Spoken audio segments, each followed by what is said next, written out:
Berikutnya saudara, bagaimana upaya Pemprov Jakarta menghadirkan hunian layak bagi warga Jakarta? Selengkapnya dibahas oleh rekan saya Audrey Chandra, usai jeda.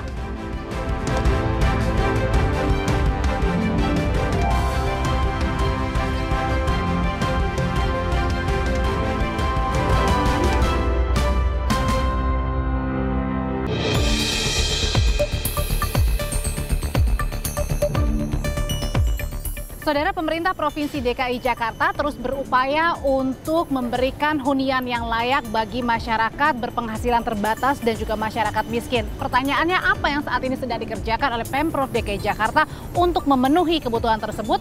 Kita akan membahasnya bersama saya, Audrey Chandra. Jakarta adalah kota yang penuh dengan peluang dan harapan. Namun, di balik gemerlap gedung pencakar langit dan hiruk-pikuk kota, terdapat masalah serius yang dihadapi sebagian besar warganya sulit memiliki hunian layak. Harga properti yang terus melambung, lahan yang semakin terbatas, dan biaya hidup yang tinggi membuat impian memiliki hunian terasa seperti mimpi yang sulit digapai.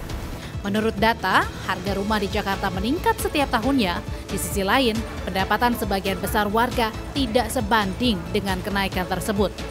Sulitnya memiliki hunian bukan hanya soal angka, namun dibutuhkan kebijakan yang berkeadilan. Karenanya Pemprov DKI Jakarta hadir dan berkomitmen menjawab permasalahan tersebut dengan mengupayakan hunian layak bagi warganya. Kita juga langsung dukung terkait program strategis dari pemerintah pusat ini. Alhamdulillah sampai dengan hari ini calon penghuni yang sudah mendaftar baik secara online maupun offline sebanyak 1.314 calon penghuni. Karena di DKI Jakarta masih cukup banyak rusun-rusun yang unitnya kosong. Dan ini nantinya alokasinya kami juga akan koordinasikan dengan kementerian lembaga, khususnya dengan Bapak Menteri, ada Bapak Menteri Perumahan, Bapak Mensos, dan seluruh jajaran. Untuk membahasnya, saat ini saya sudah bersama dengan Sekretaris Dinas Perumahan Rakyat dan Kawasan Permukiman Pemprov DKI Jakarta, Ibu Meli Budiasuti. Ibu Meli, apa kabar? Baik, alhamdulillah. Apa kabar Mbak Audrey? Baik juga. Ibu, untuk menjawab nih kebutuhan dari masyarakat berpenghasilan rendah dan juga masyarakat miskin, Bu, yang ingin punya hunian layak bagi Jakarta, sebenarnya sulit nggak sih, Bu? Ya, sebetulnya tidak sulit ya, karena di situ pemerintah mempunyai visi dan misi. Visinya adalah terwujudnya perumahan rakyat dan kawasan permukiman yang layak huni, terjangkau gitu. Jadi kata terjangkau itu adalah menjadi prioritas. Jadi Pemprov DKI Jakarta melalui Dinas Perumahan Rakyat dan Kawasan Permukiman sudah membangun rumah susun sederhana sewa. Di 42 lokasi sampai saat ini sudah ada sekitar 32.378 unit gitu. Semua rusun ini rata-rata tipe 30 dan tipe 36. Mengapa terjangkau? Karena untuk penghuni rumah susun ini itu dengan membayar retribusi yang disubsidi istilahnya, dilakukan pengurangan subsidi. Jadi harganya itu benar-benar di bawah daripada harga pasar di sekitaran rusun tersebut. Ditetapkan dengan Perda 1 tahun 2024. Nah, kisaran tarifnya itu untuk saat ini tipe 36 itu untuk masyarakat terprogram yang terkena penataan sarana prasarana kota itu sekitar 550.000 tipe 36 per bulan. Nah, sedangkan untuk masyarakat umum dari 865.000 sampai dengan 1,8 juta per bulan. Kalau gitu, Bu Meli, sebenarnya gimana caranya Pemprov ini bisa memetakan mana masyarakat yang betul-betul Jakarta yang kemudian memang belum punya hunian karena berpenghasilannya terbatas? Kan karena kan banyak juga kan kita dengar cerita kalau ternyata mampu nih, tapi malah kok dapat rusun gitu. Oh gitu ya. Jadi sekarang semua rumah susun kami yang dikelola Dinas Perumahan mendaftar melalui aplikasi Sirukim. Jadi secara online gitu. Mereka harus mendaftar melalui Sirukim dan mengupload semua dokumen-dokumennya. Itu harus KTP Jakarta ya, Bu? Harus KTP Jakarta, KK Jakarta. Setelah itu adalah surat keterangan penghasilannya gitu. Kalau dia pekerja formal tentunya harus ada surat keterangan dari perusahaan tempat dia bekerja, kan gitu ya. Kalau dia pekerja non formal dengan surat keterangan penghasilan yang bertanda tangan bermaterai seperti itu. Nah, kami sudah terintegrasi dengan Disduk Capil, Dinas Kependudukan dan Catatan Sipil mengenai kevalidan KTP-nya dan juga dengan Bapenda. Kami dengan mengisi NIK-nya saja kami bisa tahu aset yang dimiliki apa, kan gitu kan? Apakah dia memiliki kendaraan roda 4, apakah sudah memiliki rumah atau memiliki kendaraan roda 2? Karena persyaratan untuk tinggal di rusun dia tidak memiliki kendaraan roda 4. Memiliki kendaraan roda 2 maksimum 2, hanya 2. Yang jelas dia belum memiliki rumah kan gitu. Kalau dia memiliki rumah otomatis dia gugur, tidak diproses lebih lanjut. Jadi memang kami filternya sudah dari awal gitu dengan harapan tepat sasaran begitu Mbak. Bu, sebenarnya apa sih kendala terbesar ketika Pemprov nih sebenarnya punya gagasan yang luar biasa sekali, punya rusun begitu. Tapi kalau kita lihat kan tidak semuanya terisi full ya. Sebenarnya kendala yang mereka takutkan apa sih ketika berada di rusun, mahalkah atau apanya kah? Ya, yang pasti bahwa tinggal di vertikal ini kan berbeda dengan landed houses ya. Ada tata tertibnya mereka tinggal di vertikal, hunian vertikal ini kan gitu. Dan dia terikat dengan surat perjanjian sewa. Bu Meli, ini kan merupakan satu hal yang bagus ya, yang bisa dirasakan oleh masyarakat yang berpenghasilan terbatas. Tapi Pemprov DKI Jakarta dalam membangun rusun-rusun ini sendirian aja atau ada kolaborasi gandeng BUMN misalnya atau pihak swasta? Ya, jadi gini, kalau sumber dananya APBD ya, itu kami membangun dengan status sewa. Tapi kami juga ada kolaborasi dengan BUMN maupun BUMD dalam rangka penyediaan rusun milik gitu. Posisi kami adalah untuk memberikan fasilitas pembiayaannya. Jadi istilahnya yang membangun BUMN, BUMD, setelah itu untuk mendapatkan itu kami memberikan fasilitas kreditnya gitu, seperti itu. Dengan jangka waktu 20 tahun dengan bunga hanya 5% saja. Disitulah bentuk kolaborasi kami. Jadi masyarakat Jakarta bisa memilih dia mau menyewakah atau dia mau memiliki hunian. Saat ini kami sudah dengan Perumnas ya kan, terus sudah itu juga dengan Perumda Saranajaya. Target jangka panjangnya apa Bu? Target jangka panjang kita akan membangun rusun-rusun. Saat ini mungkin tahun ini hanya membangun satu lokasi rusun, yaitu di Rusun Nawa Jagakarsa di Jakarta Selatan. Nah untuk tahun 2025 kami membangun 5 lokasi rusun. Ada yang revitalisasi seperti Marunda dan juga Komarudin, ada juga di Yosudarso, ada juga di Rorotan, ada di wilayah Jakarta Utara, dan satu lagi itu di Pondok Padat Karya. Gitu. Masih ada Bu? Masih ada. Kami masih punya 9 lahan loh, masih punya 9 lahan idle yang akan kita bangun sekitar 2-3 tahun ke depan seperti itu. Oke, sebenarnya kalau dari target panjang kan tadi kan ingin membangun rusun-rusun baru ya di tahun depan sudah ada target, berikutnya ada target. Nah sebenarnya ingin mencakup berapa sih Bu? Berapa lagi sih sebenarnya kalau dihitung-hitung total dari masyarakat yang berpenghasilan terbatas atau miskin ini yang belum memiliki hunian layak? Kalau belum memiliki hunian ya ataupun dia tinggal di hunian yang tidak layak, itu sesuai data BPS sekitar 1.100.000 gitu ya. Total? Ya, total dari semua penduduk Jakarta kan gitu kan. Tetapi kan mereka sudah menempati unit sewa dan sebagainya yang di landed houses mungkin seperti itu. Nah sedangkan kalau backlognya kekurangan rumah itu ada sekitar 300.000. Nah kami akan mengisi itu. Kekurangan rumah bagi masyarakat Jakarta sekitar 300.000 itu seperti itu. Oke, Bu Meli, terima kasih Bu untuk penjelasannya. Sama-sama Mbak Adri. Nah setelah ini saya juga pengen tahu sih sebenarnya dari rusun Pasar Rumput ini kan lokasinya sangat strategis sekali. Begitu, apa saja sebenarnya fasilitas-fasilitas yang dimiliki oleh Pasar Rumput sehingga menjadi pilihan bagi warga Jakarta yang berpenghasilan terbatas untuk memilih rusun Pasar Rumput menjadi huniannya? Tetaplah bersama kami saudara, kami segera kembali. Terima kasih kepada sudah memberikan kesempatan kepada kami warga kecil untuk bisa menghuni rusun Nawa yang ada di Pasar Rumput.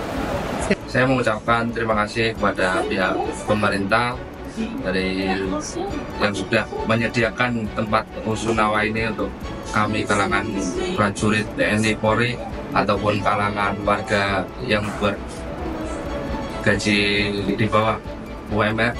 Dan harapan kami adalah semua nanti warga sekitar bisa mendapatkan apa yang bisa dihuni di sini dan bermanfaat bagi semuanya. Terima kasih.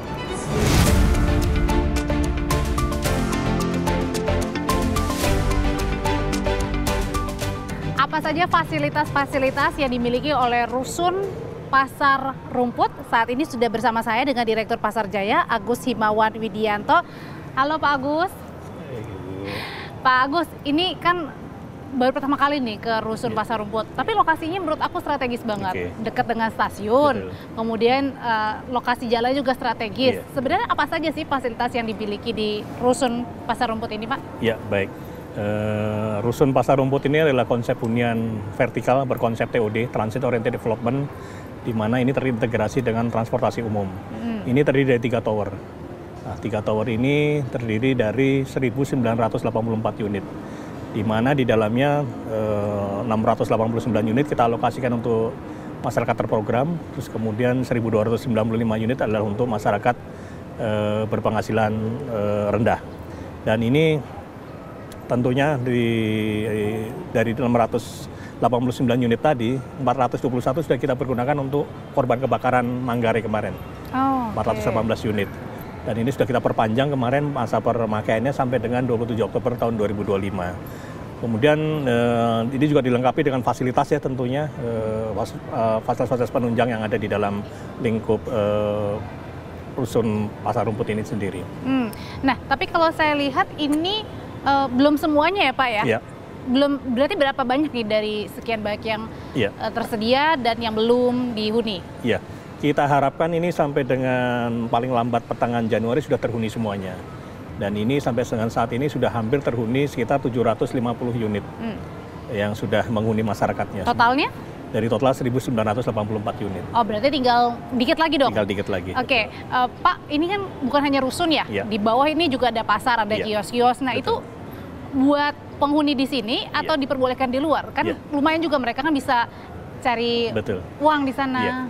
Jadi izin di rusun Pasar Rumput ini sendiri dilengkapi dengan fasilitas penunjang yang cukup lengkap. Kemudian ada masjid, lalu kemudian ada pasar, kemudian ada perbankan juga, ada PAUD, ada taman, kemudian ada terintegrasi dengan layanan transportasi umum, dan untuk pasarnya ini kita terbuka untuk umum semuanya. Jadi masyarakat luar pun bisa melakukan transaksi, melakukan pembelian apa yang diperjualbelikan di dalam pasar ini. Pak, tadi kan udah 1.000 lebih ya yang sudah menghuni ya. Kalau dilihat sebenarnya apa yang membuat masyarakat nih antusias mau ke sini, mau ke rusun Pasar Rumput aja daripada rusun-rusun yang lain? Iya, Pak baik. Agus. Jadi Pasar Rumput ini memiliki lokasi yang sangat strategis di tengah kota dan kemudian juga terintegrasi dengan transportasi umum. Terus kemudian juga harga yang kita tawarkan ini adalah sangat murah sekali. Ini bervariasi mulai dari 1.100.000 per unit per bulan sampai dengan 2.250.000 per unit per bulan. Bedanya 1 juta dan 2 juta itu? Iya, ini memang kita melihatnya dari lantainya nanti kita ini kan. Jadi mungkin makin penempatan hunian tinggi ya tentunya lebih murah. Oh, oke, yang bawah lebih mahal begitu. Betul, ya. Nah, untuk di dalamnya sendiri Pak Agus berapa kamar? 2 kamar kah? 1 kamar? Unit ini adalah tipe 36, terdiri dari 2 kamar tidur, kemudian ada ruang keluarga, ada ruang makan, ada dapur, kemudian ada balkon, ada kamar mandi, dan dilengkapi juga dengan AC. Jadi cukup lengkap, ini adalah cukup untuk tipe standar dari Kementerian PUPR tipe 36. Pak Agus, tadi kan Bapak bilang yang banyak menghuni di sini ini diprioritaskan buat masyarakat yang kemarin terdampak kebakaran Manggarai ya Pak. Betul. Nah, tapi selain itu siapa lagi yang boleh menghuni rusun Pasar Rumput ini? Apakah yang misalnya di daerah sekitar Manggarai atau di luar Manggarai bisa? Baik, di luar yang tadi korban kebakaran Manggarai, kita alokasikan ini adalah untuk 1 guru. Kemudian kedua adalah untuk ASN golongan tertentu, kemudian TNI atau Polri berpangkat tertentu, lalu kemudian untuk para milenial juga. Tapi kita buka juga ini adalah untuk para pedagang juga dan profesi-profesi lain sepanjang itu tentunya berdomisili di Jakarta dan bekerja di Jakarta. Artinya kalau di luar, misalnya di luar Jakarta Pusat nih, misalnya katakanlah Jakarta Barat, Utara, itu boleh juga nggak Pak? Atau harus Sangat di daerah? boleh. Oh boleh. Sangat boleh, ya. Oke, nah tapi kalau misalnya di sini ini hanya menyewa atau kalau misalnya syukur-syukur mereka mau membeli, bisa nggak sih Pak sebenarnya di rusun Pasar Rumput atau nggak bisa? Iya, ini memang adalah rusunawa ya, rumah susun sederhana sewa. Jadi bukan strata tetel skemanya, jadi hanya bisa untuk disewakan, menyewa saja. Pak, tapi ini kalau misalnya kan ada banyak nih kejadian yang tinggal di rusunawa, memang sih KTP-nya Jakarta, tapi belum tentu mereka yang huni sehari-harinya disewakan. Itu gimana menjawab pertanyaan hal itu? Jadi izin kami dari Perumda Pasar Jaya di dalam melakukan seleksi terhadap para calon penyewa ini, kita dibantu oleh Dinas Perumahan Provinsi DKI Jakarta. Ini untuk memastikan bahwa yang bersangkutan benar-benar adalah orang yang berhak untuk menerimanya. Seperti tadi apa yang kami sampaikan tadi, tentunya ASN dengan golongan tertentu dan TNI dan Polri berpangkat tertentu dan lain sebagainya, dan kemudian para milenial dan sebagainya. Jadi memang proses seleksinya cukup ketat kita untuk bisa masuk ke dalam rusunawa ini.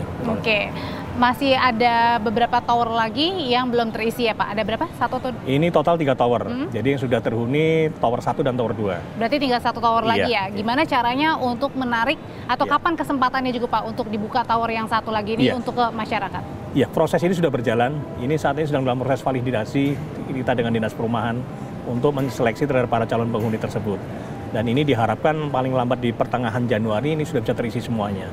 Dan ini yang sudah menghuni sudah hampir 700 lebih ya, hampir 760-an kalau nggak salah angkanya. Ini sudah nanti akan dipastikan di pertengahan Januari ini sudah bisa terhuni semuanya. Terakhir Pak Agus, apa sih target dari Pasar Jaya sendiri untuk membangun nih hunian-hunian yang layak dalam arti rusun atau rusunawa supaya bisa mengakomodir semua masyarakat punya hunian layak? Ya, baik. Perumda Pasar Jaya tentunya selaku BUMD milik Pemprov DKI Jakarta memiliki 146 pasar. Dan ini lokasinya sangat strategis di seluruh persebarannya di seluruh wilayah Jakarta. Dan kita tentunya akan sangat mendukung program pemerintah pusat dan pemerintah Provinsi DKI Jakarta di dalam menyediakan hunian.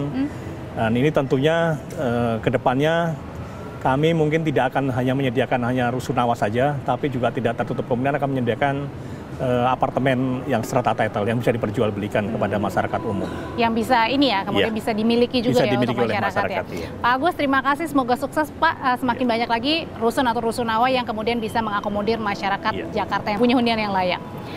Saudara, ada banyak program yang sedang dikerjakan oleh Pemprov DKI Jakarta bersama dengan Pasar Jaya dan ke depan akan kolaborasi juga dengan BUMN, BUMD maupun juga pihak swasta untuk menghadirkan hunian yang layak bagi warga Jakarta yang sampai dengan sekarang belum memiliki tempat tinggal, terutama bagi warga-warganya yang berpenghasilan terbatas.